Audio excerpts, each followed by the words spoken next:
Olá, estamos de volta com o nosso curso de Química, na frente 1, Química Geral do primeiro semestre, com o módulo 6, o módulo de análise imediata, ou separação de misturas, e utensílios de laboratório. Esse módulo, de certa forma, é uma continuação do anterior.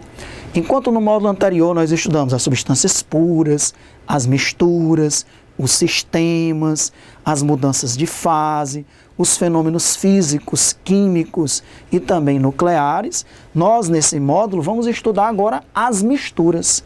Lembrando que a maior parte das substâncias que compõem a natureza, elas estão na forma de misturas. O ar que nós respiramos é uma mistura homogênea. A água que nós bebemos é uma mistura homogênea. Água e areia é uma mistura heterogênea. Então, nesse módulo, nós vamos estudar cada um dos métodos que podem ser utilizados para você separar os diversos componentes de uma mistura. Dependendo da complexidade da mistura, muitas vezes um só desses métodos já é suficiente para separar os componentes. Ou, muitas vezes também você vai ter que usar uma sequência desses métodos até obter separadamente cada um dos componentes que estavam fazendo parte daquela mistura, ok?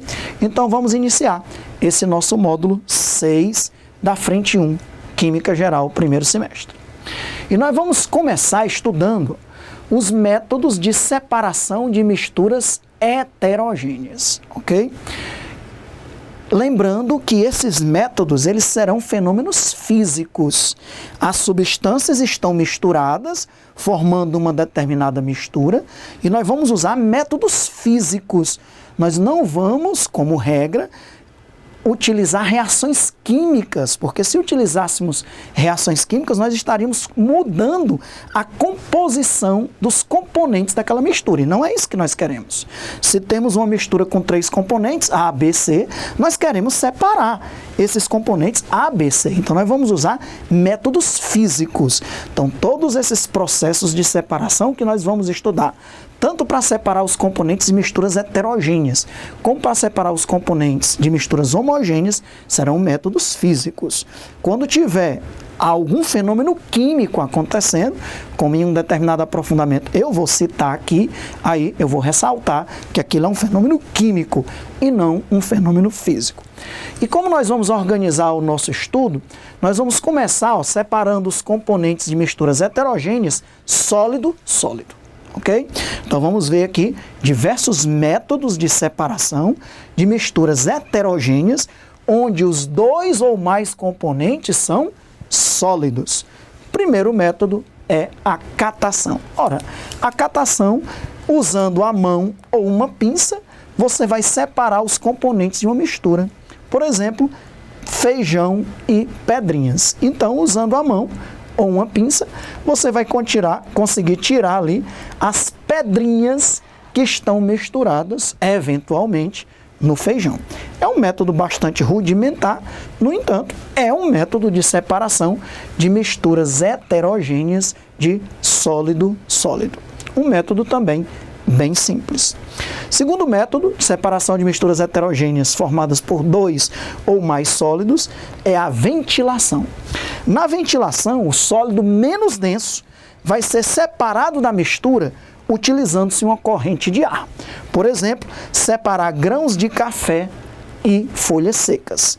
Então você imagine que você tem aqui grãos de café misturado com folhas secas, então com esse movimento, lançando as folhas secas e os grãos de café para o alto, e aí a corrente de ar, o vento, vai arrastar o sólido menos denso, que são as folhas, e os grãos de café vão continuar caindo ali no recipiente.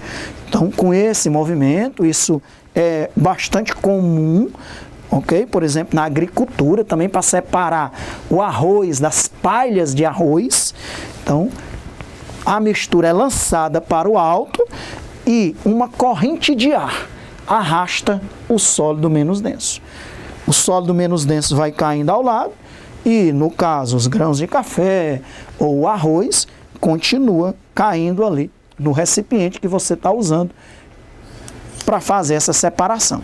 Então, tanto a catação quanto a ventilação são processos de separação de misturas heterogêneas formadas por dois ou mais sólidos, bem simples. Não confunda a ventilação com a levigação. Na ventilação, quem arrasta o sólido menos denso é uma corrente de ar. Na levigação, quem vai arrastar o sólido menos denso é uma corrente de água. A levigação é usada para separar, por exemplo, ouro e areia. Então, os garimpeiros, quando eles estão extraindo o ouro daquela mistura com a areia, com o cascalho, eles utilizam essa bateia e ficam fazendo esse movimento usando uma corrente de água. Mergulham a bateia na água do rio ou do lago onde eles estão fazendo a extração e com esse movimento eles originam uma corrente de água que vai arrastando para fora da bateia a areia, os pequenos grãos de pedra, e como o ouro é mais denso, ele vai ficando ali junto com as pedrinhas que eventualmente estejam ali, mas você consegue separar a areia. No final, o garimpeiro experiente, com aqueles pequenos grãos de pedra que também não foram arrastrados pela corrente de água, ele consegue identificar ali também pequenos grãos de ouro. Então você consegue separar a areia, que é menos densa do que o ouro, usando uma corrente de água, ok? Já na ventilação, é uma corrente de ar. Na levigação, uma corrente de água.